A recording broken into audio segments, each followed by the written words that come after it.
It all comes down to this. The final race of the Red Bull Crashed Ice 2017.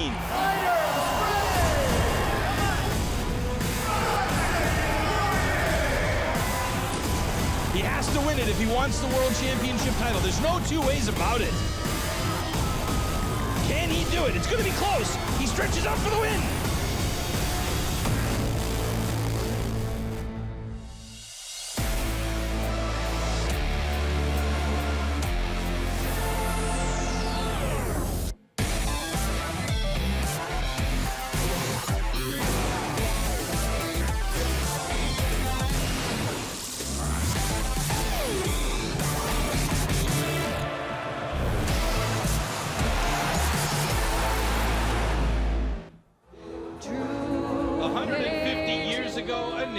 Was born. Today, we will celebrate not only its sesquicentennial, but also the final race of a stellar ice cross downhill World Championship season. Welcome to Ottawa, Canada for the final race of the Red Bull Crashed Ice 2017. I'm your host, Troy Mannering, alongside ice cross downhill expert Reed Whiting. Yeah, Troy, everything is on the line tonight as this is by far the tightest World Championship race we have ever seen in the sport. 4 men, 3 women, all within reach of this world title, and let me tell you, they have their work cut out for them. This track will test the mettle of all the competitors. It's challenging, the ice is brittle, and baby, it is fast. It's truly anybody's race tonight. We stand on guard for thee. Oh, Canada, we stand on guard for thee.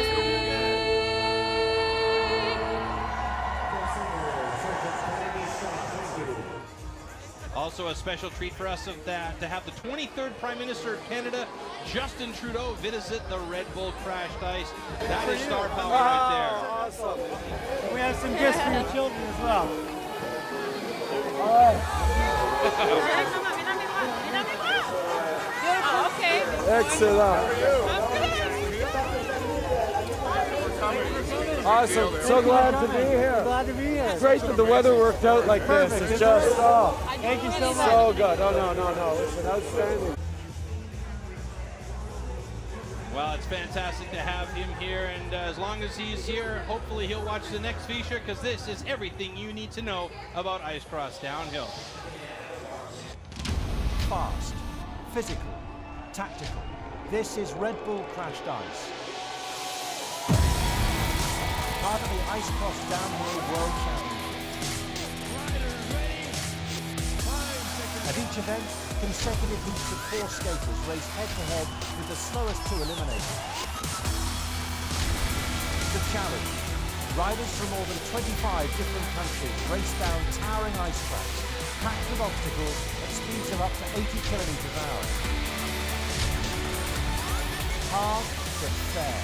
Casual contact is allowed, but pushing, holding, hitting, or checking all lead to disqualification. The World Championship for men and women consists of 9 races, 4 main Red Bull Crashed Ice events, and 5 Riders' Cups.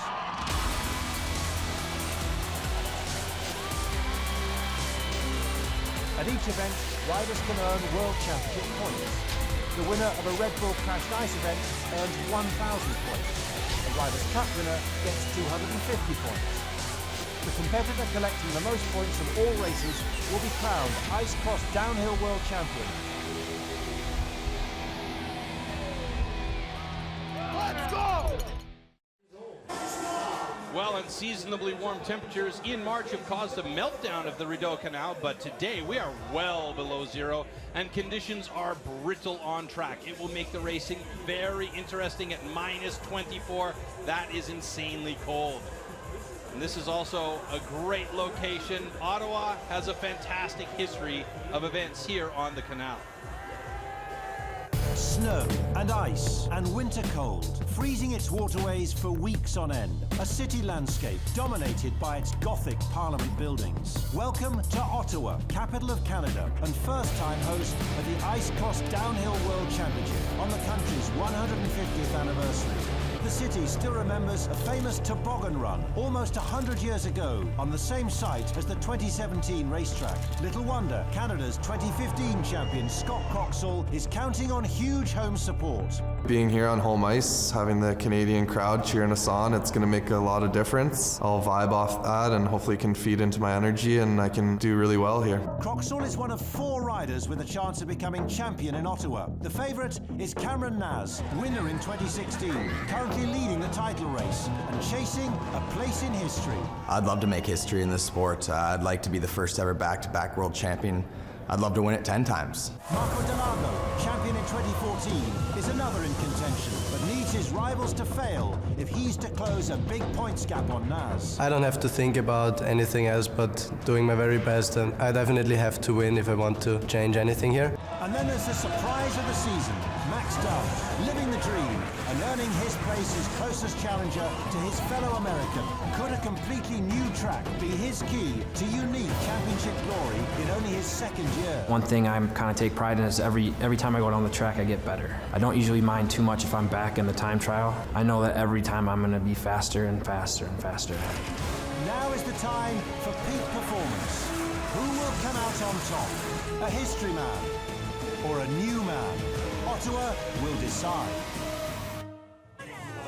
Well, there we are in the riders area, and the man everybody is chasing, Cameron Naz. If he can win it here, that's the first time ever back-to-back world championship titles. And God, he is definitely the favorite. He looks so good on this track, taking the time trial, super smooth. It's going to be tough to beat.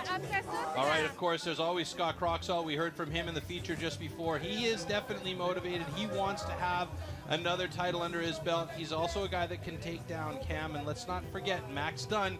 2 years old as far as the sport is concerned, but how good is he? Yeah, both Scott and Max going to be right on Cam's heels. He cannot make any mistakes with these two on the line for the World Championship. And then, of course, Marco Delago. He's been focused this year on trying to get back after a couple of years of not really performing the way that we know he can, but he is absolutely on fire. Says he wants to have fun with it, but you can see the seriousness as well is there for him. Yeah, he battles every heat, never gives up. He's had some tough ones this year, but has always managed to make it to the later rounds. Anything can happen here tonight with this track, these conditions, going to be awesome. All right, well, there we have current standings before this event. Cameron Naz, Max Dunn, Scott Croxall, Marco Delago, all of these guys in the 2,000 point mark. So it's anybody's race, and basically, first guy across the line at the end of the night is going to win a world championship title. Absolutely. Well, the final track of the year in Ottawa, Canada promises to be a doozy at 375 meters, dropping 35 meters into the Rideau Canal. Once again, riders are confronted with a big gap out of the start, but will have hardly any time before the tabletop is in front of them. At the terrace turn, generating speed will be important for the floater jump. Then maintaining that speed at the slight uphill will be a test of endurance and leg strength, which will lead to the mega step-up roller. Shifting right around the lock, the GoPro turn sets the riders up to generate speed once again. For the BF Goodrich log drop. There's the GoPro turn. Coming up is the log drop after the step down. There's a lot of action going on there. After the log drop, the riders will be propelled into the canal and over the long combo towards the finish line. For Rider's Eye View, here's Reed, who recorded his GoPro run from Here we go, baby, evening. Ottawa, Canada, for this GoPro track preview. We have a huge crowd, insane track, and it is colder than a penguin's teat. But more than anything, I'm just happy to be here. Let's do this. All right, this time I am gonna do this without falling, I hope, because I haven't been too successful thus far, but we are going for it. Oh, whoa, whoa. Totally sloppy, but we're making up for it. We're gonna take this drop down really smooth. 1, 2, here we go, coming up over this little floater. Perfect, get a good pump at the bottom. We gotta get a couple strides in, pre-jump. One more, pre-jump, and we gotta get way up this steep little drop, and back down we go, and we're picking up some major speed now, coming to these last GoPro turns. Nice step down, and coming to the big, big drop. Here we go, and we made it, and we're floater. And we have done it. Red Bull Crashed Ice World Championship on the line tonight. Let's get this done, and the real action is coming in. Well, look at that view, Reed. I mean, just fantastic. The location here, the Rideau Canal, the Laurier, Chateau Laurier. I mean, it doesn't get much better than this. The temperatures are really, really cold, but that makes it all the more fun for the people on the sidelines and our athletes. Seriously, Troy, I mean, it's so cold. Their dogs are sticking to fire hydrants everywhere, and I've seen it. It's crazy, like you said. The event is epic. Crowd is huge. Action is going to be even hotter than that. All right, well, looking for some great action. We're going to take a look back at the recap of the round of 64 really quickly to see how we got to where we at now. And that is the round of 32 coming up. But before that, we're going to take a quick look at the round of 64. All right, there we have Cameron Nas in his heat. He was the very first heat of the round of 64. Of course, he dominated that one through and through, Reed. Pretty effortless, you know, to Cam. This is where he just kind of gets his groove on, figures out the track again, analyzes the condition, takes his time, and knows what he's going to do towards the end. Marco Delago in this one on the right-hand side. There he is from Wagrain Kleinel in Austria. Interesting route that he took to get here, actually going through the challenge rounds and not making it through in the original time trials, which is unusual for him. Yeah, Marco took a big risk, purposely qualified, actually 81st, got into the round late, but had a good run. Now he's where he needs to be. Luca Delago looking really strong here off the start, but quickly gets relegated back to third place. Not something you're ever expecting to see from him in the round of 34. Even struggles at the end, but gets up in the nick of time and manages to get that foot across the line. Yeah, lucky to be good, good to be lucky, and he goes on to the next round. And in this one, we've got Scott Cropsall opting for a little bit of air over that tabletop, which is something we've seen very few of the guys doing, because you yourself mentioned that it doesn't make a lot of sense because you end up slowing yourself down like a sail in the air. Yeah, I don't think he'll be doing that anymore, but Scotty did look really good and very smooth. Max Dunn here, kind of like Cam, just really took this race, smooth the whole way through, using his powerful strides, pumping when he needs to. Other guys didn't even have a chance. All right, well, that's how we got to the round of 32, and it's going to start to get very interesting as we get closer and closer to those smaller rounds. We'll go 32, we'll go 16, that's quarterfinals, then semis, and then down to the final. And tonight, we will crown a world champion in ice cross downhill here in Ottawa, Canada, as we take a look one more time at the Chateau Laurier and the start of our ice cross downhill course. The first heat in the round of 32, Cameron Nas, Pacom Schmidt, Patrick Mertz, and Marco Delago. Yeah, now here's where it plays a factor. Marco coming in with a lower seed. We have a round of 32 here that, besides Patrick Mertz, could be a final. All these guys have been in finals in the last 2 years. Nas and Marco both working for the World Championship here. All right, well, let's see how this heat breaks down when we get them Riders ready! 5-second warning!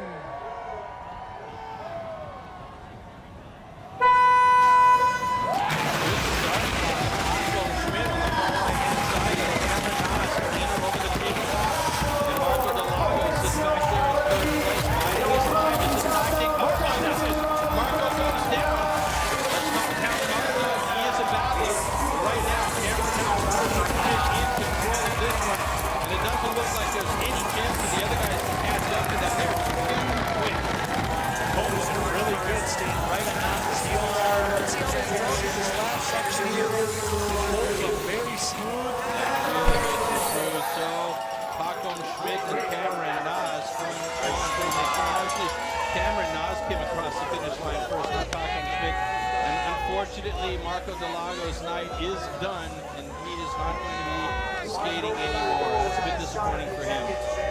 Interesting seeing the review here of this race. If he took a rut, I'm not sure what happened. He looked really good in those corners. You know, off the start, everybody's fairly even. Cam taking that a little smoother than everybody else, but Combe staying right with him.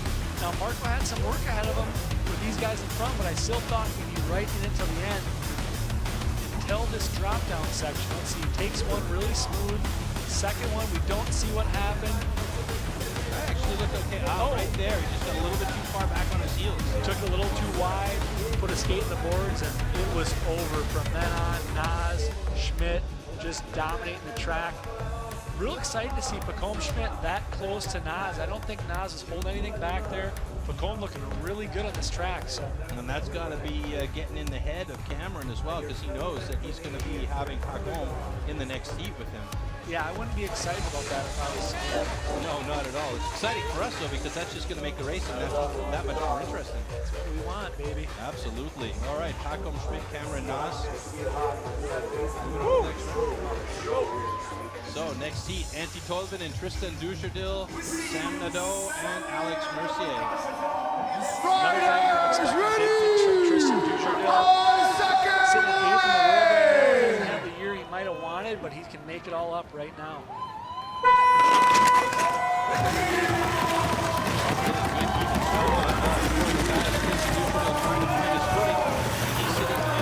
Kind of in third at the moment. Now moves into second. Good battle right there with Sam Nadeau, Alex Mercier. That's Alex Mercier, Sam Nadeau sitting back in fourth place. And here comes Antti Tolvin. Looking surprisingly strong. He's not as erratic as he typically is. He's got it really together. Tristan's been real strong this last section. Whoa! I think both of them, Tristan Dujardil and Antti Tolvin, moving on to the next round. Any mistake by those front two in that last section, Mercier would have took it. Yeah! Export first time, top 16. Hard work pays off. Yeah, that's Hard work pays off. You were right, Antti. You're obviously doing something. See the start. Everybody taking the start perfect. A couple strides off the top, and it is a battle for that first corner. Tristan Owlson for third place makes a really nice move coming through that corner section, and then from there it's all Antti and Dujardil. Mercier doesn't give up. He's kind of hanging in the back. As we've seen before, this last roller section, anything can happen. Any mistake, Mercier would have took it. But the guys get through pretty clean. Mercier doesn't have a chance. Actually, Mercier is the worst of it. Yeah. So, pretty fortunate there. There's also, as a skater leading in this particular section, knowing you've got a guy right there, you know, that's got to go through your head as well, coming over those rollers. And you might make a mistake just because of the mental pressure of knowing that. Yeah, it's definitely a mind beat. Coming through there, you know you have to push it hard, but at the same time, you got to take it smooth because you get that chest bump with the roller, you win that battle. Trust me. All right, next heat locked in the gates up the top. Luca Delago, Tommy Mertz, Stephen Cox, and Danny Bergeson. Let's see what happens with Luca here. Kind of started that first heat. A guy who's said all year could be at the top of the sport. Hasn't had the breaks he deserves, but he can make it all up tonight. Without the stop, he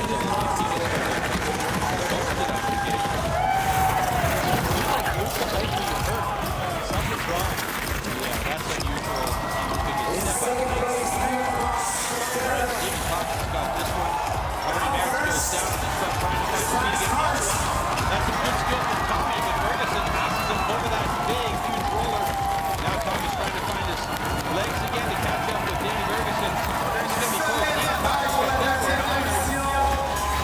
Come down to whoever takes this last one. Oh, like it's going to be Tommy Mertz. Oh my goodness. What a crazy finish. And it's under review now even. You know, I'm going to call this, as crazy as this may sound, what Mertz just did there could actually work. I mean, he went down, landed in the flat. You would have thought he would have chest bumped, jumped over Superman, if you will, over the last roller, and it really didn't slow down. No, he got back up on his feet, so they could call that in control across the finish line. Absolutely. And I'm really interested to see what happened to Luca here. It just didn't look like him coming out of the gate. Something happened. I don't know if he might have pulled a muscle early on, but he's a hurting unit. Well, maybe we can get an interview with him with Lindsay down there. I don't know. I hope so. But, yeah, he's not looking like a happy camper here. Just been a tough year for him. Look at, even out of the gate, nothing seemed like it happened. He was just super slow coming out of the gate. Did he get hurt in the earlier round? I didn't see that, no, but he did not have an explosive start out of the gate. Normally, Luca and Marco, the two brothers, have incredibly fast starts. And then, you know, he crashed up there as well. So I don't know what's going on with Luca. But look at your dark horse. Stephen Cox. Coming in really nice. I'm sticking with them. I'm sticking with them. Berge having some trouble in back there. Kind of a little running with Cox. Catches up at the end, but again, it's kind of come down to this last roller section all night long. Maybe the Superman works, maybe the cross angle jump works. I don't know. When we get in the later rounds where guys are pushing even harder, it's just going to get that much more exciting at the end. Well, Stephen Cox, Tommy Merritt's moving on to the quarterfinals. And we're going to head back up to the top of our course here for the next one. Scott Croxall, Dan Whitty, Guillaume Bouvet-Morissette, and Jack Schramm.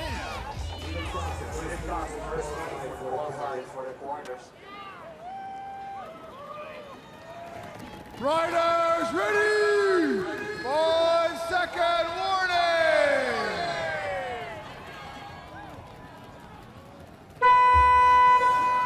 All right, riding down the course, good start by Scott Croxall. Look at Guillaume Bouvet-Morissette right there with the big man. Two Canadians. Scott, a couple of strides, moves around in front of Guillaume Bouvet-Morissette. Dan Whitty doing his best to try and catch up. Look at how strong Scott's looking on this course, though. Oh, my goodness. He's looking amazing. He is just powering through, not giving anybody anything. Wow, Dan Whitty came over that big roller. Fantastic speed and up and over, nice and smooth. He's slowly gaining on Guillaume here. Yeah. Trying to come down to the end. Rolling down the windows, though, and it's going to be a hard-fought battle right to that finish line, but I think it's going to be Bouvet-Morissette's going to go under review. Jack Schramm across that line in fourth. Too bad for Jack. Yeah, tough one for Jack. We talked about newer guys at Tour. I don't think he really had a chance there, but he's a guy who works super hard in the offseason, a guy who we can see in the future being a contender. And we just saw Guillaume Bouvet-Morissette run into our cameraman Mike at the finish line there. Let's take a look at this again one more time. Scott, super explosive start, really smooth over the first jump, and then just off to the races. Just really outskates the competition towards that first corner. He knows if he gets there, it's going to be tough to beat. Guillaume doing a great job of holding off Whitty throughout the race. Whitty looked really good from behind, and again, it came down to the very last roller section. Guillaume taking a little better. Whitty just couldn't pull it together at the end. But it shows that, you know, Scott is a former professional hockey player. He played professional hockey in the Netherlands. And I mean, obviously that training regime and that headspace has helped him get to the point where he is at now in Edgecross Downhill. Yeah, I mean, Dunn, Tam, Scott, all guys that get the title, all have looked amazing on the track tonight. There we go. Let's see if we're going. It's going to be interesting. They're all just glad to be here. Happy to be here. All right, so back to the top of our course we go. Dylan Moriarty, Derek Wedge, John Fisher, Jere Leto. This is a heat of little guys except for Jere Leto. Jere had that 8 in the first round. Had a really good start. Let's see if he can do it again. He's going to need it to beat these guys.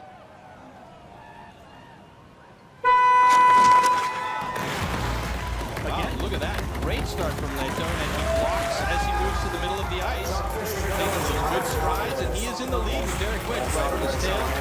Dylan Moriarty and John Fisher bringing up the rear. We've seen Fish in this position before, and he knows how to buy his time back there. He is a chess player. You can't help him. Look at this. Dylan Moriarty moves in front. Derek Wedge pulling along with him. Jere Leto relegated back to third place. John Fisher still trying to find the line. Doesn't look like it's going to happen for Fish unless something goes awry here. Jere Leto making a move. Dylan Moriarty is across that line clean in first place, but there's a battle that is going on between Jere Leto and Derek Wedge, and this one's under review.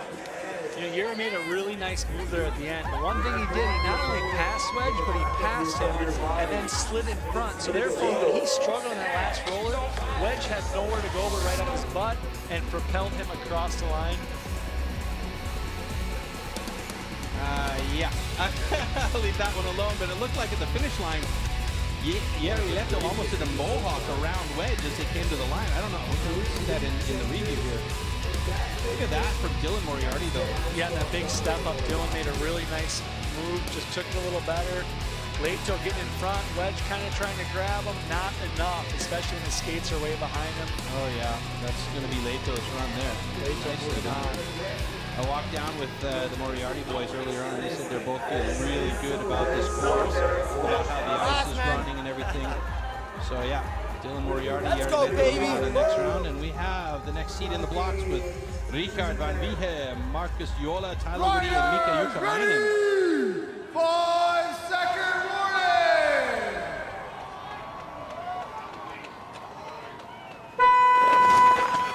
Mika Jukalainen with a strange start position, but it works for him as he's got a good start. Oh, but he goes down.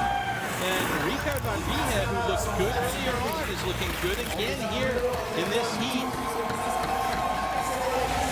We've seen make some major mistakes in past races. Right there with him. Tyler Woody, he's not out of it either as he comes over that big roller like his brother did, smooth as silk. Wow, this race is quick. They're already at the finish line. Here's the test. Oh my goodness, look at this. Tyler Woody's going to do it. Whoa! Oh, and yeah, look at that. That one's under review as well, but it's pretty clear.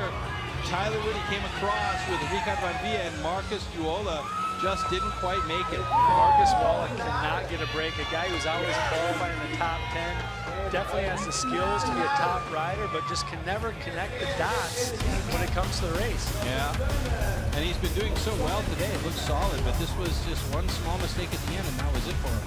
Yeah, Mika, great start. Stumbles off the back end of the start jump.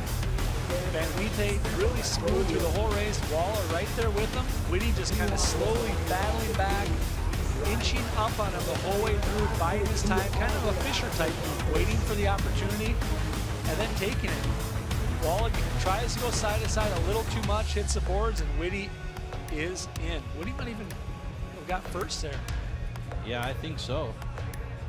Beautiful by Tyler Whitty. Yeah, there you go. Tyler across the finish line at first with a great effort to come from third place. Yep, there you go. It's official. Tyler Whitty and Richard Van Viehe. Let's go, baby. Yep. USA. Whitty. It's about time. All right, back to the top of the course. Dean Moriarty, the other half of the Moriarty twins, who won the last event in St. Paul. He is on a high of confidence at the moment with Mirko Lahti, Shane Renaud, and Cale Johnson. I think Mirko Lahti is going to give Dean a run for his money here. Absolutely. I mean, Mirko, again, is on a high. 2 back-to-back junior champions. World championship in the junior competition. Dean just won last weekend. Both these guys are on a roll. Yeah, good start by Dean Moriarty. Mirko Lahti right there with him. Look at this, Shane Renaud, though. A couple of quick strides, and he moves out into the lead.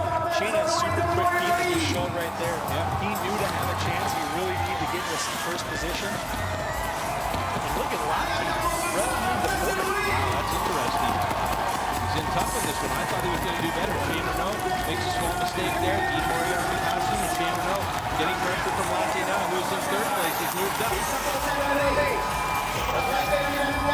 Oh my goodness. A couple of quick strides from Dean Moriarty and Shane Renaud. They're going across 1 and 2. Wow, what a battle. That was a very tight race right to the finish line. All 4 guys right there at the end. I love seeing that. You're just waiting for something to happen in that last roller, but everybody took it pretty clean and smooth. And Moriarty and Renaud, Shane Renaud, moving on. But how close was this start? I mean, this whole race was basically shoulder to shoulder from top to bottom. Yeah, Shane really impressing me, getting out ahead of Dean. Not something I expected, but Dean, a little smoother rider, taking a couple better transitions and making a nice pass right over the last BF Goodrich drop. Lahti making a last-minute rush, second rush, and it was by a skate for Shane Renaud. Oh my goodness. Actually, that might be Mirko Lahti's second place there, because Shane Renaud went across head first. Yeah, we might have called that wrong. And it is Mirko Lahti. Oh my goodness, Mirko Lahti. Yeah, there you go, folks. That's why we say it's always feet first, not head first, and that is tough for Shane Renaud, who had such a great race. All right, back to the top in this round of 32, the 8th heat and last one before we get on to the quarters. We've got Jim Napoli, Max Dunn, Dennis Novozilov, and Kyle Kravtsov. Monster heat here. All right, again, a great start from Max Dunn. Jim DePaoli right there with him this time. And Kyle Croxall, who's not used to sitting back there in third place. But look at this, Max Dunn's running away with this one, and Jim DePaoli's just trying to stay in his wind shadow. Jim DePaoli having a great season this year. I really respect how much effort he's put in there to get himself ready to challenge all the big guys, because he's been at this for a long time. Here comes Kyle Croxall trying to find the line on Jim DePaoli, and Jim DePaoli put on the brakes. That might have cost him, but no, it worked out. Croxall gets knocked out in this one. So it's Max Dunn and Jim DePaoli moving on to the quarterfinals.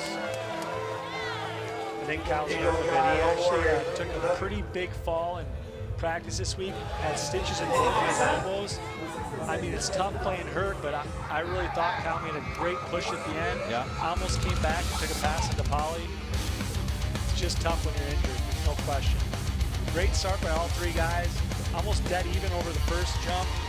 Dunn, again, off the races, really smooth in these drops. Pressing himself really nicely, getting a good pump at the bottom. As you see here, Kyle's a little ways back, but he keeps creeping on DePaoli all the way to the end. Right on him coming to the roller section, just takes it a little bit off, goes down, and DePaoli has a clean win. Yeah, and he actually tried to take that from right to left move, but it didn't work out for him because he just took too much air and hit the boards. Yeah, it looks like he stumbled a little bit ahead of time. I think Kyle might have had him. He had a little more momentum. Let's go, baby. Come on. Gliding ability. He might have had him. Yeah, it was a tight one, but it's going to be Dunn and DePaoli. And we're going to hear a little bit about what went on with Kyle Croxall in that heat. And we can go down to the finish line, and our sideline reporter, Lindsay Hooper, is with Kyle right now.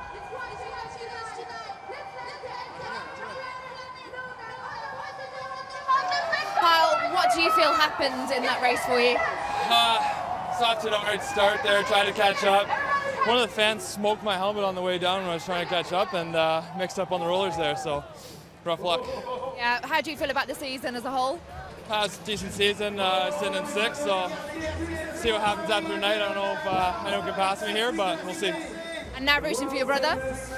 Yeah, hope Scotty wins it tonight here. He's great on this course, he's doing well, so can cheer for him and hope he gets the win here. Thank you very much. See you next year.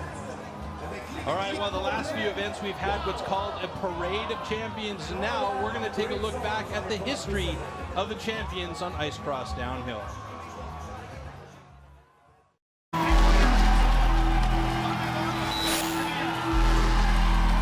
the top demands the maximum in every way. Confidence, performance, preparation, training, fitness, calm under pressure, and above all, results. Many years in a row that I had come very close, but didn't do it. 2016 was great because I got the job done finally.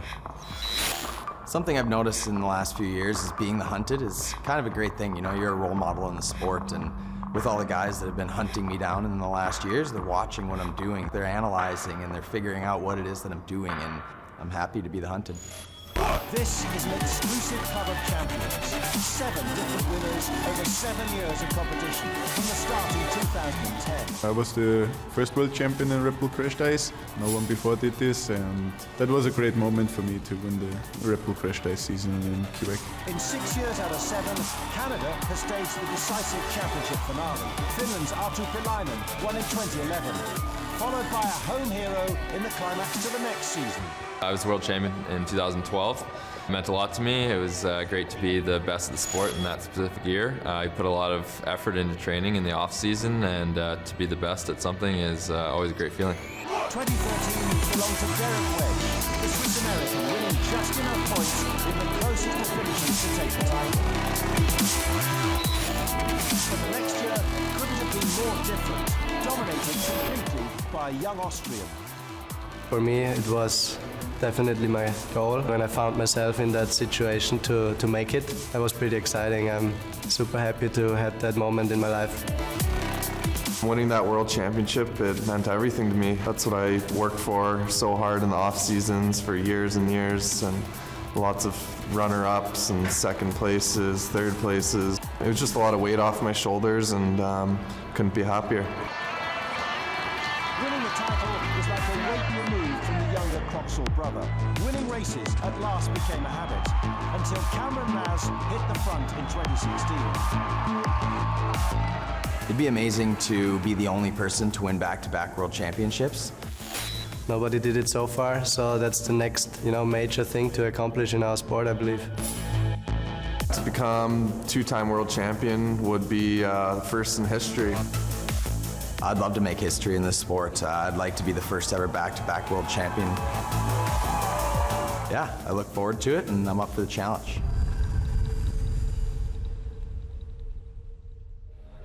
Well, unfortunately, it's a rough night for the Austrians. Both Marco and his brother Luca are out, and Marco Delago is definitely out of the hunt for the World Championship. We're going to hear from both of them now. They had a chat with Lindsay. Marco, first of all, your reaction to that race, your reaction. Oh, I was back at the start, and I wanted to keep up quick, so I went hard into this first corner, which was a little bit too much. I slipped. So that's what it is. No risk, no reward.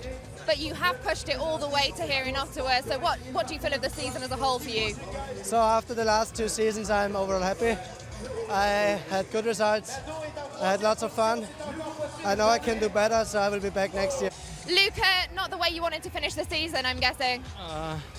No. It's kind of fitting for the season. Sorry, I got a foot on my head. Yeah, I just have like some back problem. I don't know. It's nothing bad. It's just like the pain. I just locked up, so I just went easy down. How are you feeling about the season as a whole, though? You've had a pretty good run. No, I didn't have a good run. I don't know. I trained really hard, and it wasn't really worth it. Yeah. You want to do better. We'll see you next year. Rough night for those guys. I mean, you never like to see anybody injured or coming through an injury, and you've done it. Everybody's kind of fought through injury here. That's the name of the game, unfortunately, and I'm sure we'll see these guys back next year stronger than ever. All right, let's get back into the action here. It looks like our quarterfinals are locked into the gate. Quarterfinal heat number 1 is a tough one. Cameron Naas going up against Antti Toivonen, Tristan Dujardil, and Paco Schmidt. The 2 Frenchmen are very fast out of the gate. Yeah, and to me, this is the first heat with all 4 guys that have looked stellar on the track. My 2 boys, Dujardil, Schmidt, guys I'm really hoping to pull through, but Naas, tough to beat. It's almost like putting toothpaste back in the tube to pass this guy. I'm getting used to your one-liners now. That's great. Plenty of action still to come as the athletes in the preparation team at the top keeping a close eye on each of these heats coming up.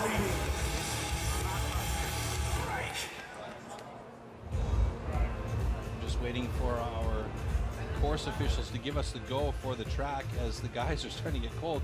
And we talked about this before. It's super cold. It's minus 25 degrees now.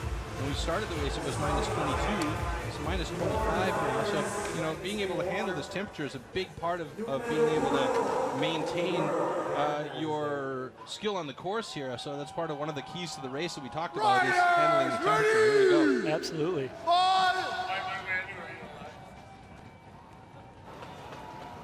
5-second warning!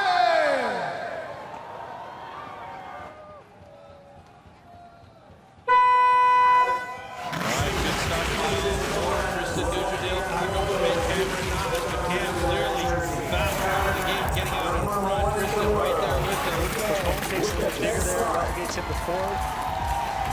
Cam looking good, just like he did before. Real smooth the track. Dujardil right behind. It's going to be tough for him to make a move. Yeah, and Antti Toivonen has trouble with that big roller. He goes down. Cameron's in control of this one with the 2 Frenchmen chasing him hard, trying to get that spot into the next round. But it looks like it's going to be Tristan Dujardil. He's going to struggle to get over that roller and across the line.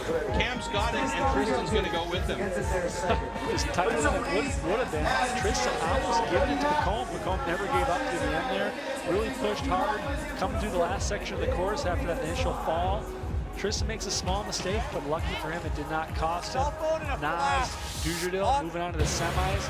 Let's see, pretty even start by all, but Cam doing what he does best, a little bit better than everybody else at every aspect of this track.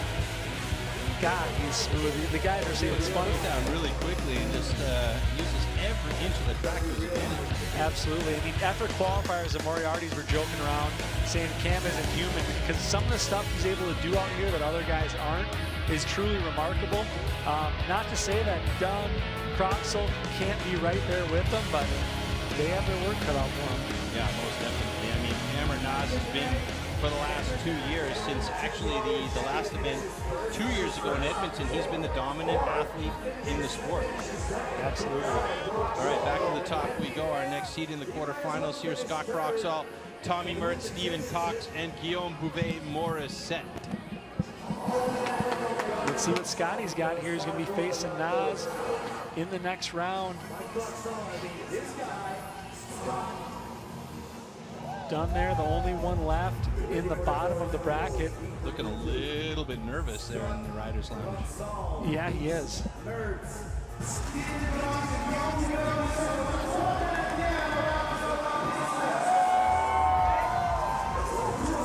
little delay here. The boys trying to stay warm up there.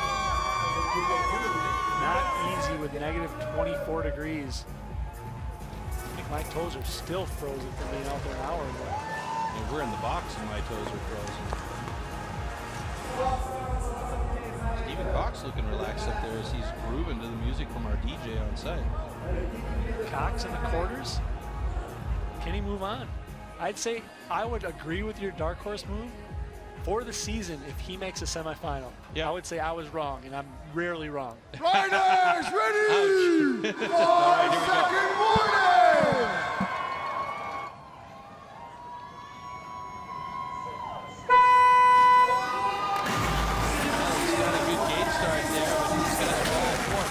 Dead even. Tommy Merritt's trying to find a line. He gets in front of Stephen Cox. Stephen Cox is sitting in 4th place. And it's Guillaume Bouvet-Morissette and Scott Croxall who are sitting in each other's laps there as they come around here. Oh, look at this. Bouvet-Morissette goes down. Tommy Merritt has some trouble. Stephen Cox, with effort, gets up over the big roller and manages to stay on his feet in 3rd place. He's got the work cut out for him now. He's not going to do it at this point unless Tommy Merritt falls flat on his face. Scott Croxall in front of the line. Merritt does it as well. Too bad for my dark horse. The season is done, but I still like rooting for him all the way along the line. Correct, Detroit. Merritt was flat on his face and still won. Great race for the guys. Now, there was a little contact there between Guillaume and Mertz. I don't think it was incidental, but Mertz definitely kind of had some contact from the back, which caused Guillaume to fall. It's going to happen here a little later in the track, but this is pretty interesting. This start was as close as you get. All 4 guys dead even. Guillaume beating Scott to the first corner. Not something you almost ever see, but Scott, one of the best in the business at getting in an awkward position, will always find a way to get back in the lead. He gets a couple quick crossovers, a couple extra strides, and he's back where he wants to be in 1st place. Some of the pre-jumps are a little far, though, and there's where Guillaume and Mertz come into contact with each other. Now, that's borderline for me. I mean, clearly the fall possibly was caused by Tommy Mertz, but I don't think it was intentional at all. He might have had a little more speed in the air, overshot the transition, which put the pressure on Guillaume's back. It's going to be interesting how they call this. Number 4. Flop technique to come across that second roller that you talked about earlier. He's perfected that move. The flop. The belly bounce, the flop, what we want to call it, he's good at it. We call it the meat smirk patty.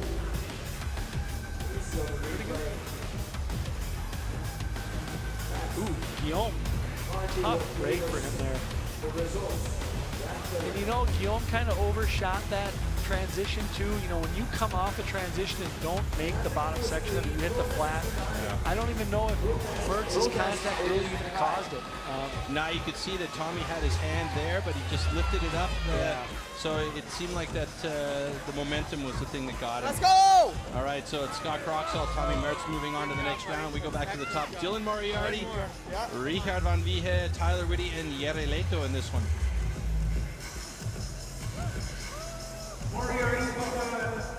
Dylan qualified second, looked real good the last heat.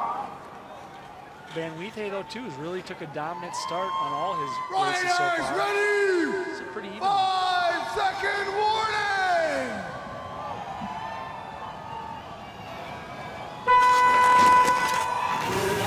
Oh, bit of a slow start by Dylan Moriarty.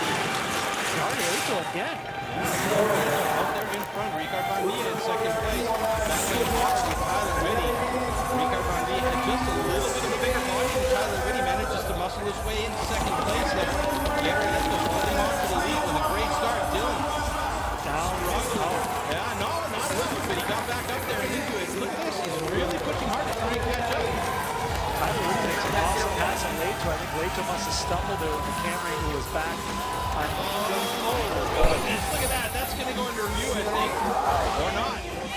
Oh, man. Dylan Moriarty upset with that one. That's too bad. With a double headbang. Yeah. Wow.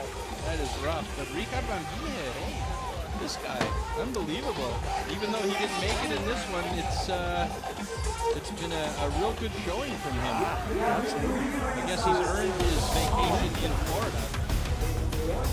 Leto, crazy starts for this guy all night long. He's been in first place, taking control of the first section of the track.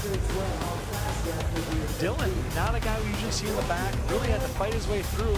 Now what's really impressive here is Tyler Whitty, at this point in the race, in fourth place, being patient. Right here, looks like Dylan hit a little rut. And now, coming off the BF Goodrich drop, we see Tyler Whitty had made a pass on Jere Leto. Coming in pretty nice through the last section. Moving on. It was tight, but so tight. Whitty definitely got it. Richard Van Viehe. Fuck, man! Beep! I got to be really quicker on that beep. Thanks for the update, though. Tyler Whitty, congrats. First semifinal for him. Another American boy in the hunt. All right, next heat in the blocks. Dean Moriarty, Jim DePauli, Max Dunn, and Mirko Latti. This is going to set us up for our next semifinal. All four of these guys, tough competitors. This is a hardcore heat right here. Especially Riders ready! 5-second This is going to show me if warning! Max has what it takes to win a world championship, how he does in this heat right now. Even all the guys. Jim DePauli with the early lead. Max Dunn right in there with him. Three guys go down, but they get right back up. And Dean Moriarty holding the lead now in front of Jim DePauli. Mirko Latti spins out, leaves the door open for Max Dunn. Now it's Dunn's time to charge here. Does he get eliminated or does he make a move? Jim DePauli's the guy he's got to get past first. Oh, no, Dunn's out. Dunn's out.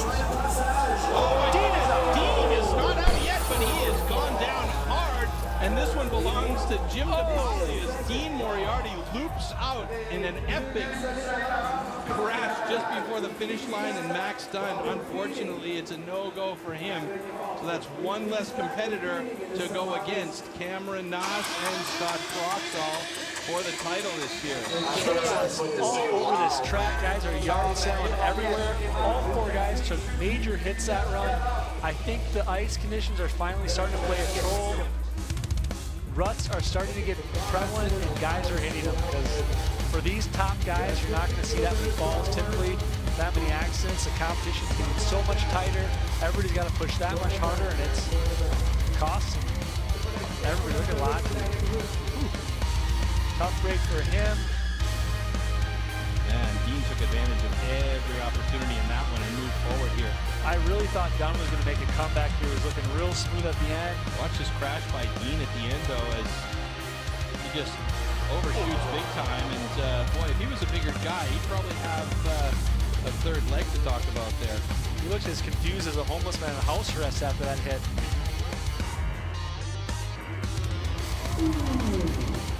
That is a rough crash by Dean, but you know, never giving up, getting across that finish line. Good battle from him.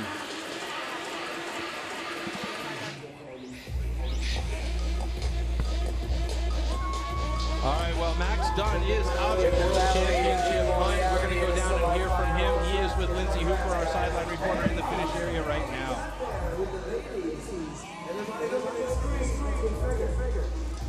Max, you had no choice. You had to really push and go for it then, coming from behind, and you gave it all. Yeah, I went for it. You know, I slipped out in the first U-turn, stepped down, and I was playing catch-up and really wanted it. I just slipped out again near the bottom, took a fall. And do you feel the ice conditions are going against people now? you know what?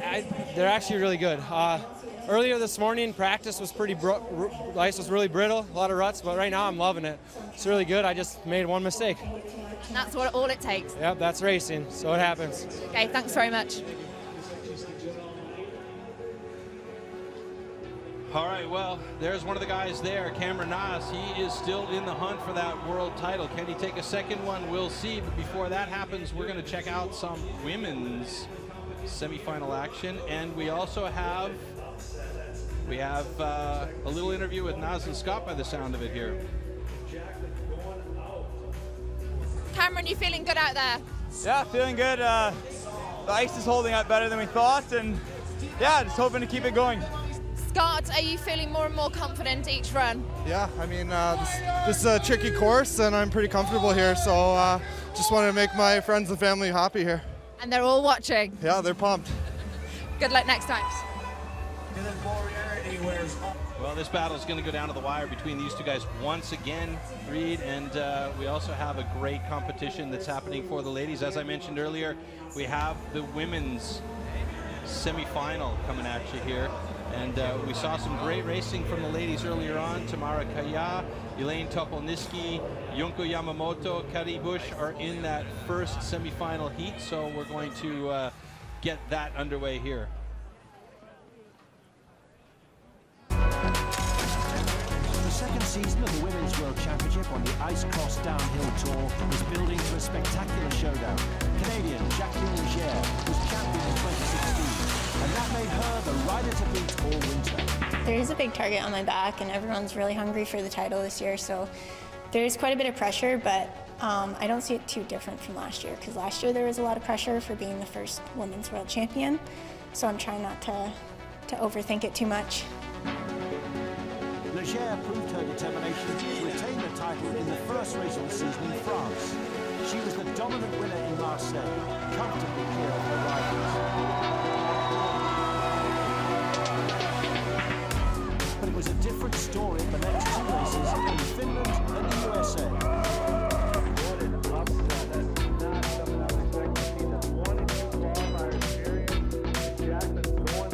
She was fifth in Ivascula, and then only seventh in St. Paul. Two crashes hurt the champion in body and mind. You know, it's a little bit of a hit to the ego, but, you know, it's just for fun and learn your weaknesses. But her mistakes gave opportunities to others. Amanda Trinshall took victory in Finland and leapt into the championship lead.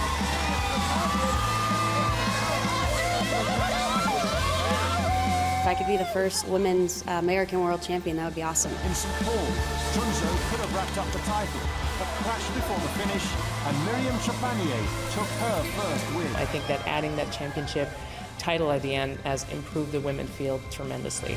The 2017 World Championship is on the line. All right, two more heats to get us into the finals for the ladies. Semi-final number one, as I mentioned, Tamara Kaya, Elaine Topolniski, Junko Yamamoto, and Katarina Bush, and that is in the gate right now. Riders ready! Tamara Kaya looking super strong today so far, as she's done all season. Good start by Elaine Topolniski, though. Look at that.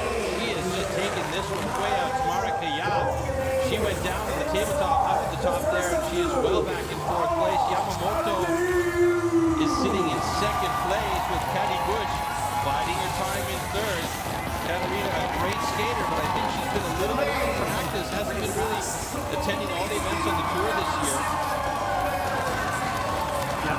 tipping on this position to go to the finals. But He's looking really good here. Elaine Topolnitsky, almost stumbled. Here comes Katarina Bush trying to catch up to Yamamoto. Elaine Topolnitsky struggling. Yamamoto. Oh, and Katarina Bush almost gets past Yamamoto, but Yoko Yamamoto manages to do it just by the hair of her chinny chin chin. Yeah, Bush had it there. She was gaining ground, had good momentum. That last feature just took her out. Let's watch this start. Just making a comment on Kaya. Looked really good the whole race, but man, caught a tough rut. Base plan into the first transition. She's got to be hurt. From there is all Topolnitsky. Real smooth. Yamamoto right in her heels, but Katrina Bush never gave up. Stayed in the mix. Started gaining a lot of speed at the end, but then just overshot the roller a little bit. Did a little gymnast move with the splits and didn't work out for her. So there you go. Elaine Topolnitsky and Junko Yamamoto moving on to the final, and we are into the second semifinal here with Jacqueline Legere, our reigning world champion, Maxi Platt, Miriam Trepanier, and Anaïs Moran. 5 seconds. Now, in order for us to still have a 3-woman chance at the World Championship, both Legere and Trepanier will have to move on to this round. And it's a tough start for both of them as Maxi Platt was the lead. Jacqueline made a quick pass there on Maxi Platt, and Miriam Trepanier is sitting there in third place. But as I mentioned earlier on, she's a great skater, so she does have an opportunity here to catch up to Maxi Platt, but she just can't seem to get it together. She moved out a couple of times there, and now she's sitting in fourth place with Jacqueline Legere and Maxi Platt well out in front and leading this one to the finish line. Maxi can hold it together here at the end. Oh, Maxi goes down. Let's see what this is going to be across the finish line. And oh my goodness, Miriam Trepanier almost does it, but Maxi Platt, it looks like she got across that finish line in second. Do we have a review on this one? I don't think so. No, that's a tough goal. I mean, she took a little side swipe there, lost her footing, and shortly before the big step up did it again. That just completely took her out of it, didn't give her much of a chance. She made the most of it, almost came back, but it was just too much. Jacqueline. Bit of a soft start by Miriam, and a little surprised her because normally her start's been good this year. Something I mentioned a lot, actually.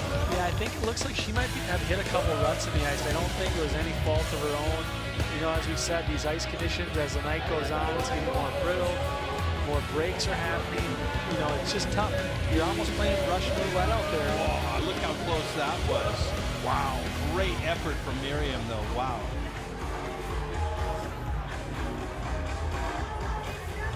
Jacqueline moving on to the finals. Now we have 2 left in the hunt for the World Championship. Jacqueline Legere and Amanda Trunzo. All right, it looks like we're going to go straight to the men's semifinals. A couple of big heats here. I mean, this is amazing. We've said this all year long, the skill level and the ability of these guys as we get farther and farther in. You know, even at the round of 32, we've seen heats there that could have been a final a couple of years ago. And our first heat in this semifinal will be Cameron Naas, Scott Croxall, the 2 rivals going against each other, Tristan Dujardil and Tommy Mertz. Both potential world champions in the semifinal heat. Tommy Mertz, cousin, best friend, training partner of Cameron Naas right in here, and Tristan Dujardil, a guy that can give anybody a run for their money. And all 4 of these guys, fantastic starters. Riders ready! 5-second warning!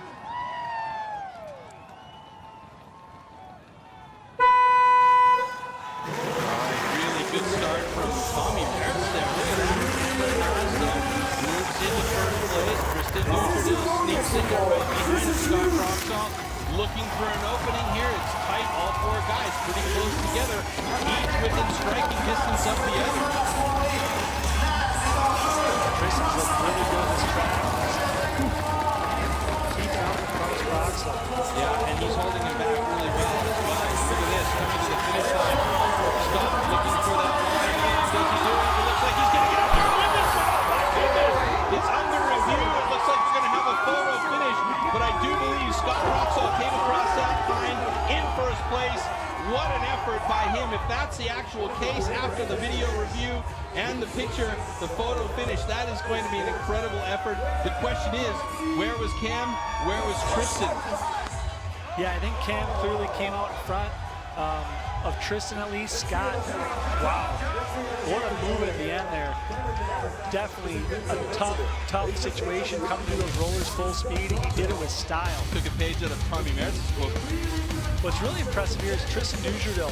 You know, great start, getting in front of Scott for most of the race, all the way to the finish, battling into that first corner. I mean, Tristan's a guy that hasn't been in as many finals as he should be. Things have happened here and there. I mean, he's just one of the top guys right there with Scott and Cam, and he showed it tonight. But Scott, I mean, what this is telling me is we have one heck of a final on our hands. Yeah. Scott making an unreal comeback, almost coming up, passes Nas even after a little bit of a Superman. Unreal. Oh, look at the reaction from Dylan. He is excited. Let's take a look at this from another angle. Way up high, it's tough to tell. Scott, yeah, I think this one's definitely Scott and Cam and Tristan Dujardil. Unfortunately, with a fantastic effort the whole race long, it just doesn't do it. It looks like that is confirmed. Scott Croxall and Cameron Naus moving on to yet another final. Unbelievable. All right, semi number 2, Dean Moriarty, Jim DePauli, Richard Van Viehe, and Tyler Whitty, and I do believe this is Richard's first semi. I think he's going to win before Tyler Whitty for sure.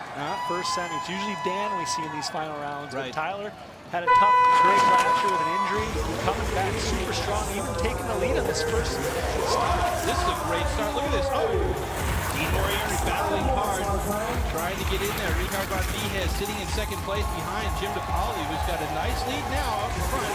Richard and Jim out in the lead. Dean Moriarty, quick footing, shifting around. Let's see if he can get in there. He's trying to find the line, but these two big bodies in front of him are just blocking. It's going to be a battle right to the finish line again. Oh my goodness! That might be close. This one's going to go to review as well. Is it going to be Van Viehe or is it going to be Dean Moriarty? We know that Jim DePauli is going to the final, and he is absolutely pumped about that. Yeah, I don't know what happened there. They're going to have to get the lasers out to see that, because that was tight. That was tighter than the Ducks' butt. For a fat man in spandex? Oh. Well, they do say spandex is a privilege, not a right. Tyler Whitty, great start here, showing he can play with the big boys. DePauli also looking very impressive after winning the Riders' Cup this year. He's a guy that's improved every year, always in the hunt, and proves it tonight by being in the finals. Now, what's really interesting in this final here, Dean trying to make aggressive passes on Van Viehe the entire race. Blocked out every single time until we get to the end here. Both of them struggle a little bit, going down, and then it's just a battle to that finish. And we're going to have to see the side angle on this, because I don't know what happened here. Appears that Dean... Oh my goodness, look how close this is, but I think it's going to go to Dean. How tight was that? Unbelievable. Let's go, finals, baby! Let's go! I'm here too! Dean Moriarty got in there literally by a toenail. That is unbelievable. Yeah, Jim DePauli deserves this final. Guy that's just been battling all year, showing that he can move up with the top. Yeah. What a better way to finish this season. Fantastic. All right, down in the finish line, Lindsay Hooper, our sideline reporter, is with Scott Croxall.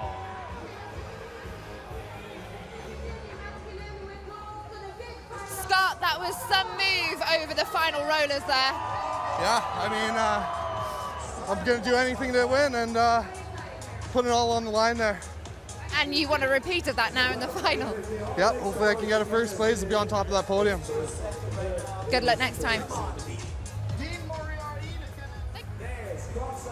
All right, so Scott Croxall looking for it. And again, you know, this mega battle between Cameron Naus and Scott Croxall will be repeated one more time here in Ottawa at our final. The excitement is just ramping up for all the people here. Everybody's having a great time. And before we set these guys into the blocks for our ladies semifinal, our men's semifinal, we're going to take a look at some of the GoPro highlights from today. So right now we're on board with Titov as he is in the heat here with Cameron Nazi. You can see how quick Cameron is to get out in front and just open up those gaps for you. Smooth, effortless, mistake-free. That's why he is in the running for the World Championship here, back-to-back, possibly the first time ever. Look at that. Look how big that hill is these guys have to get over as well. And now we're on board with Pavel Klintrop in the heat with Marco Delago, I believe that is, and I think Paco Schmidt. Yep. Yeah, it must be Paco Schmidt. Both of them, this is in the earlier round of 64. They both look super smooth. Oh, lost the camera there really briefly. And yet another. These GoPro runs are just fantastic in the ladies. It makes you feel like that right there as well. There's no better angle for this sport, bringing the fans as close as they can be to physically being on the track.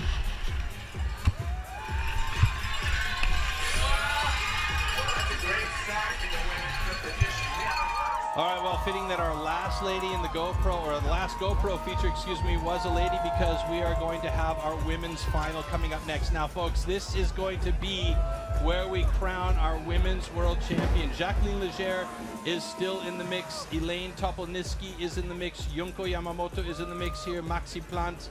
And basically, this is going to be a victory lap for Jacqueline Legere as these ladies get locked in the gate up top. Correct me if I'm wrong, but she just needs to come across that finish line in first or second place, and she has got a back-to-back world championship title. Yep. Let's see if that comes to fruition here. Trunzo's on the edge of her seat. Must be a weird feeling not to be able to control this situation at all, just hoping for the best. Okay.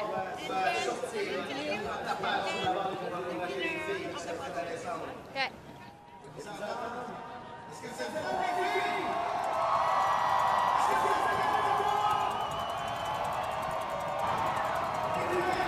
Riders ready! 5-second warning!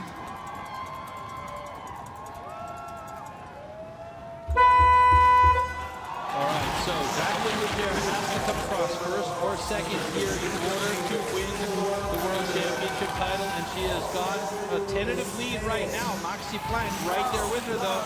Maxi Plant's had great starts this season, and she is not letting Jacqueline Legere get too far away, but the two of them are in the lead right now as there's a yard sale in behind them with Topolnitsky and Junko Yamamoto. Jacqueline Legere looking super solid. It looks like she is going to repeat, if she can stay on her feet here the last few meters to the finish line. Jacqueline Legere has this one locked down, staying on her feet, a super solid finish, and we have the young Canadian. Yeah, there we go. Jacqueline Legere, back-to-back world championship titles for the ladies. It's the first time it's been done for women in the second season of Ice Cross Downhill World Championship status for the ladies. Amazing run, amazing effort from Jacqueline Legere. Yeah, she just got better every race tonight. I mean, she put it all on the line to make this happen. Everybody else slowly dropped out as we went on, and here we are.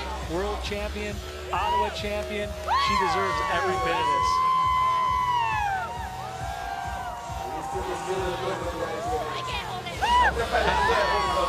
There you go.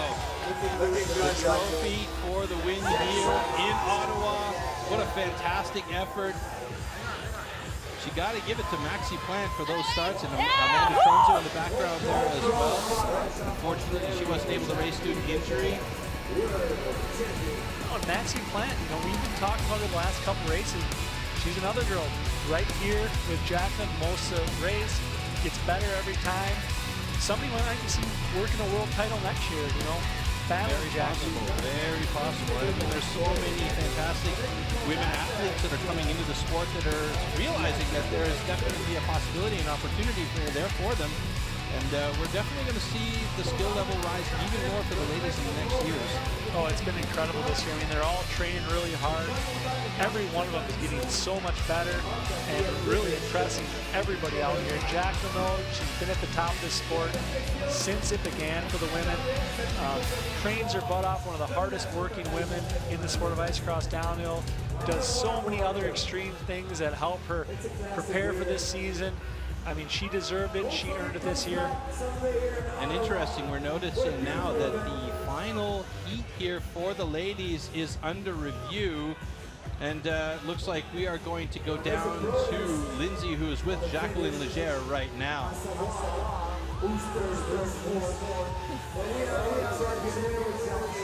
Yes, I'm joined by Jacqueline, who's not only the winner here in Ottawa, but the world champion. How are you feeling? Feels so amazing. I had to fight for that one. You had to fight for it all the way. How about the track here and your season as a whole? I had a bit of a rough season in the middle, but this is a great way to end the season. And back for more next season? Absolutely. You guys, you get addicted to this, don't you? Yeah. Absolutely. She'll be back for more. Thank you. Thank you. Jacqueline pressed for words there, winning a second world championship title in ice cross downhill. What a fantastic end to her season. As she mentioned, struggling a little bit in the middle of the season, and it didn't look like it was going to work out as well as it did for her, but she came back, she kept working hard and stayed strong. And as she mentioned, he had to battle for this one right to the very end. Yeah, there was so many things happening with Miriam winning the last race, putting her into it. Trunzo had it, could have locked it up in St. Paul, didn't. Jacqueline just kept going through the adversity, wins here in Ottawa, and she is another world champion. All right, back-to-back world championship titles for Jacqueline Leger as she celebrates with the world championship trophy in front of a fantastic crowd here in Ottawa at the sesquicentennial, 150 years old. Say that Our fast country. 5 times. Yeah, no thanks. I have enough trouble with everything else that's going on here. All right, so there we see some of our guys getting ready. Cameron Noss heading up to the top of the start platform. Dean Moriarty, Scott Croxall just up there ahead of him. This is going to be a mega battle. Now, we saw Dean Moriarty in a heat in St. Paul that just was amazing. It was a crapshoot all the way down to the bottom, and Dean Moriarty managed to pull out in front.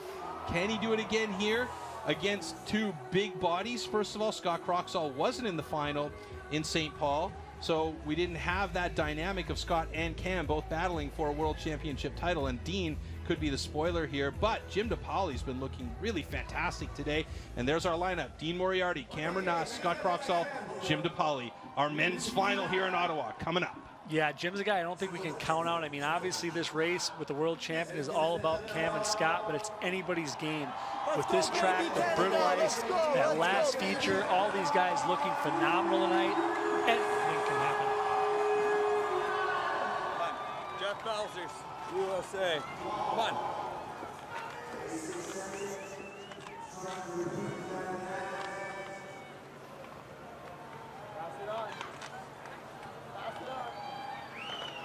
Let's go!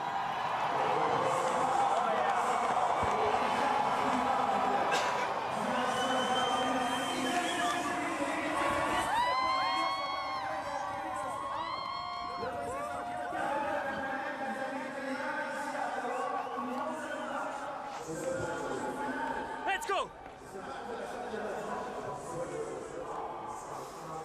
All evening long. There's a countdown coming. Please join us for the countdown of the final event here.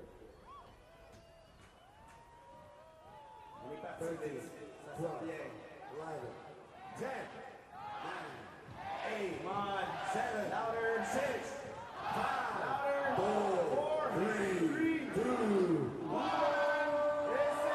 Riders ready for second warning!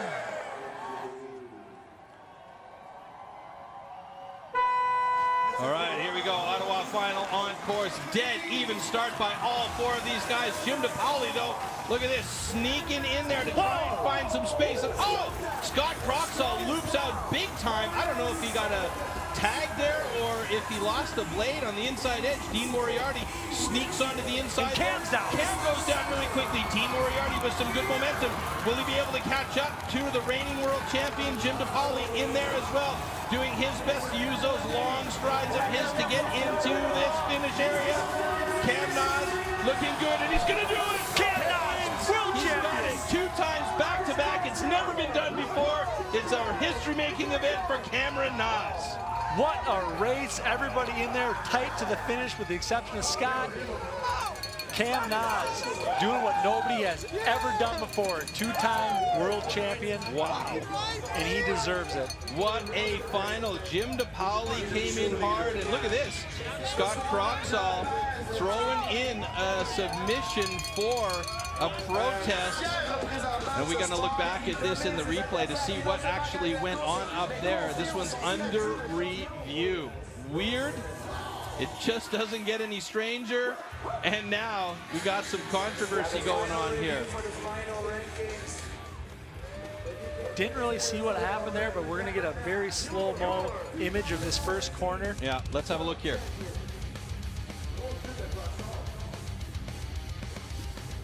Everybody coming over to the start really clean. No real contact here. Now it's just an all-out race for that first corner. Cam was clearly in front. Now Scott. Oh, that's strange. I didn't see anything there, actually. It looks like he might have hit a rut and lost a skate out from underneath, and I can understand where he thinks maybe somebody slew-footed him, but I didn't see that at all. There may have a little bit of contact from Dean there. I couldn't really tell. I mean, the good thing is the judges have multiple camera angles on this to see what happened. I mean, it's not really typical for Scott to ever fall like that. I mean, I really have never seen it happen. So it wouldn't surprise me if there was some contact there that we didn't see, but from our angle, I don't see anything. Yeah, I don't see anything either, but you know, it's going to be down to the judges, and we always say, I'm glad that we're not a sideline judge or have to do the job that Christian Papillon does, our director of sport, because that's a rough one. Toughest in the biz. Yeah. But man, Cam, so clean at the end here. He knows he cannot make a mistake, gives it a little speed check, comes through super smooth. Oh, and that's going to be a tight one for second place. It might have gone to Jim DePauli. So we're waiting on, looks like it's going to be a photo finish, and whether or not we're going to get some results from our judging lineup here. So, you know, Cam Nas, it's so interesting because this guy has probably been the most talented rider the entire time he's been on tour. For the first few years, couldn't quite put it together until he figured out, I'm just going to work hard and outwork everybody. Yeah. And that's exactly what he's done the last 2 summers. When you mix talent with being the hardest working guy in the sport of ice cross downhill, good things happen, championships happen, and here we are with the second one back-to-back. Cameron Nas, congratulations, this is your night. And that's unbelievable too, because it's never been done before. So Cameron Nas is back-to-back winner and a history maker, and he is down there right now with Lindsay Hooper. Yeah, Cameron Nas, you've made a bit of history here today in Ottawa because you are back-to-back world champion for the first time. This is what you've been aiming for, isn't it? I'm very happy right now. I'm so happy that it came down to a final again with Scott last year, and very happy to come out on top. You were really smooth here all the way through. Were you feeling very confident? You looked it.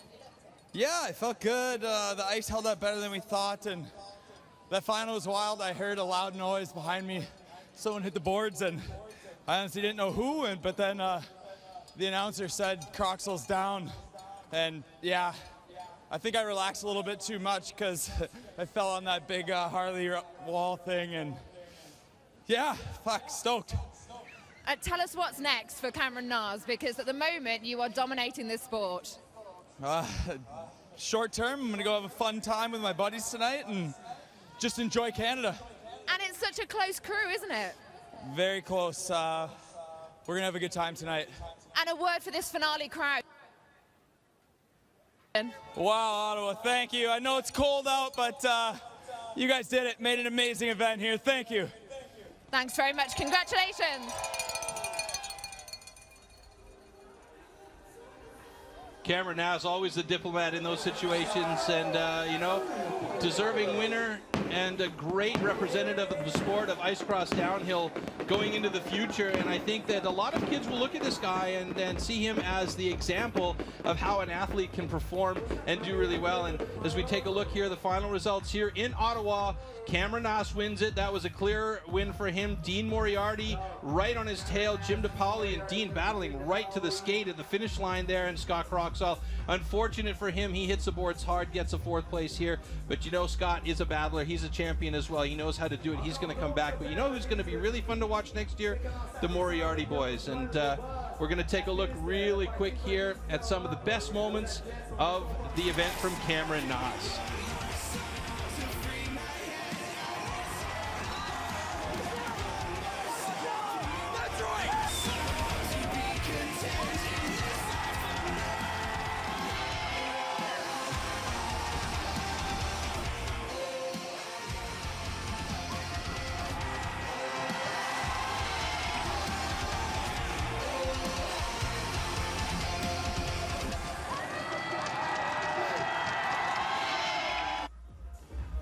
Well, Reed, it's been an epic season with Cameron Naz coming out on top here for the 2nd season in a row. He's had his ups and downs this season as well. I mean, he didn't do as well as he would have liked to have done in Finland, but, you know, he came back, he fought, and he stayed on top, and here he is, #1 in the world again. Yeah, like you said, he's somebody to be emulated, definitely an ambassador of the sport, the top athlete, a great sportsman, just a great guy. All right, and there you see, look at this, 3,000 points. That's 3 winning events, basically, because in the rule book, the worst score is dropped from the 4 events for the Red Bull Crashed Ice. And in the case of the Riders' Cup, it was 5, then 4, so the worst score there is also dropped. And that is a big score for Cameron Naz. I mean, an incredible ambassador for the sport. In the overall standings, it was then Scott Croxall in 2nd place. So, you know, another great season for Scott Croxall. You know he's going to come back strong next year. And like I was saying, it's going to be a lot of fun to watch where Max Dunn is next year, to see if the Moriarty brothers really step up their off-season training, to see how the Delago boys will return to the scene, and also what the new young guns like Mirko Lahti and Joni Saarinen are going to do next year. All right, there's a lot of mayhem down in the finish line right now, but we are going to go down to Lindsay Hooper, who has managed to dig her way through the crowd and find Scott Croxall. We're going to hear from him about that crash into the boards and other stuff now. Yeah. Scott, we saw you at the end, and great sportsmanship from you. Went straight over to Cameron, gave him a pat on the back. You think a worthy champion in the end? Yeah, I mean, Cam's a good buddy of mine. We've been pushing each other in this sport for 5 or 6 years now, and I'm proud of him to get back-to-back world championships here. You know, I'm going to be hunting him down next year, and who knows, we'll be battling for 1-2 again, I'm sure. He was saying how much he enjoyed having you in that final. Yeah, it was a treat. I mean, he's the fastest kid on skates right now, and he just proved it. You feel that he's setting the benchmark? I mean, everyone's pushing the limits in this sport, as you can see tonight, and you know, I'm just happy to be a part of it. Lovely. We'll see you again, I'm sure. Thank you. Reed, any last words from you about this season and this event here in Ottawa? You know, what this showed me is that it's really, even though Cam tended to dominate a lot, it's still anybody's ball game. We saw things from so many different athletes this year that we've never seen before.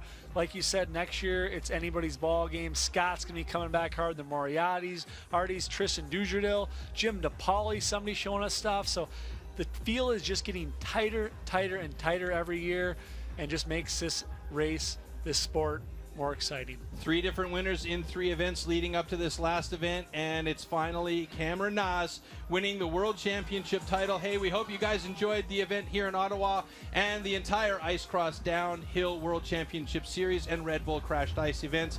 For Lindsay Hooper and Reed Whiting, I'm Troy Mannering signing off from Ottawa, hoping to see you guys next year on the coldest, fastest sport in the world.